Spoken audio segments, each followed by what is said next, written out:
Yes,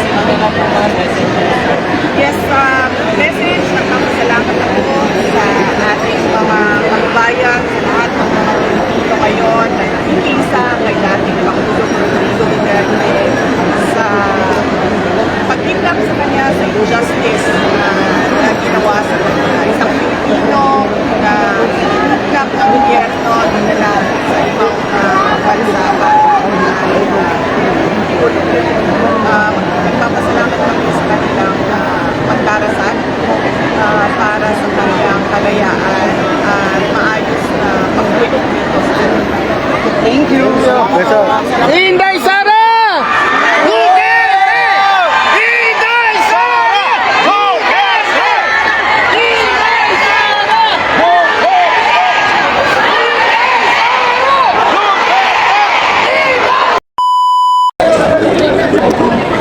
Shout out sa Reaction Vlog YouTube channel. Please like and subscribe. Huwag kayo. I-clear ang pangalan niya with regards to taking dangerous drugs by just doing the hair follicle test. 1 year ago today, nasa Hong Kong tayo, Doc. Yes. Yung puno niyo yun. And the rest is history. First year ng paggunita sa pagdala kay FPRD. Anong masasabi ko? Sa akin, super personal talaga ang akin experience dahil alam nyo naman po, yung Duterte, di ba alam nyo Duterte 10, Duterte 9 lang po yon. Naging Duterte 10 nung pinasok ako ni Tatay Digong, sa Hong Kong talaga. Sa stage, in-announce niya na isali si Dr. Mata sa line-up, kaya naging Duterte 10. So, happy tayo that event na ako po actually independent lang ako noon, pero sinali ako doon. So, that is very talagang hyper ako noon. Then suddenly ganito ang balita na hinuli siya sa airport kasi siguro sa airport walang armas.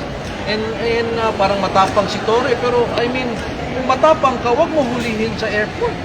Hulihin mo sa labas. Kaya lang they took advantage na walang panglaban si Duterte for himself. Pero alam naman natin si Tatay Digong, hindi niya tinakbuhan, no? Talagang umuwi siya kahit alam niya na merong huhuli sa kanya. And we really are shouting na illegal po yung address dahil walang due process na ginawa dito sa Pilipinas dahil dapat dumaan mo na yan sa korte. So we are continuously praying for justice. Simula ito sa paghuli pa lang. Ibig sabihin sa paghuli pa lang, mali na. Dapat si Tatay Digong ay ibalik sa Pilipinas. And hindi natin kaya yan as human beings. That's why nandito tayo sa simbahan to ask God's help. Thank you. Kita na sa please.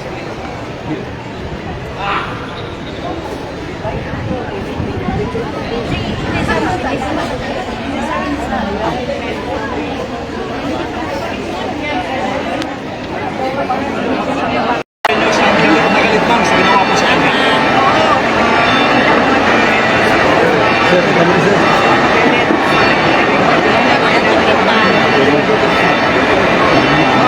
There's something to one that a government, no matter the political differences with the administration, will send citizens to a foreign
lang magat na ang pamahalaan.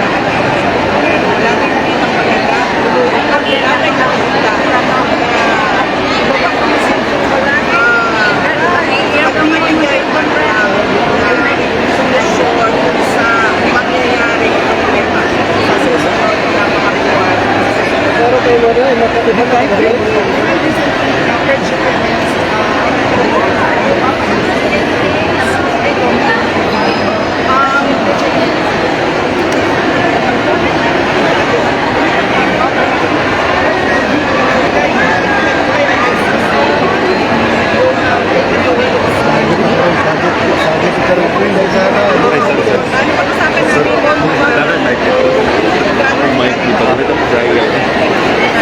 namin every time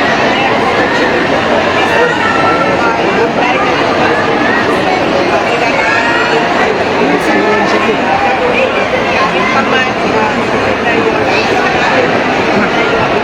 gagawin pa rin natin. Vice, ang isang ngayon is may presidency sa pag-investigate sa 18 na case. Ano yung reaction niyo dito? Well, nag-iisang taon na rin yan simula nung sinabi ng dati ni Pangulong Marcos na mahiyak naman kayo. Sa pag-iisang taon na yan, hanggang ngayon, wala na rin nananagot sa blood scandal, sa katiwalaan na nangyari sa 2020.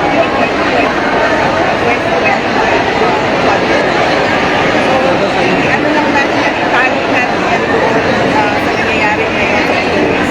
Isang taon na yung corruption scandal walang nalalagot. At walang sinceridad ang administrasyon ay silang aming ipagulong ng ating scandal na yan. Pakikita din natin na wala silang gagawin ito sa problema natin na darating dahil sa giyera. Yes, message, nagpapasalamat ako sa ating mga kababayan, sa lahat ng mga Pilipino ngayon na nakikisa kay dating Pangulong Rodrigo Duterte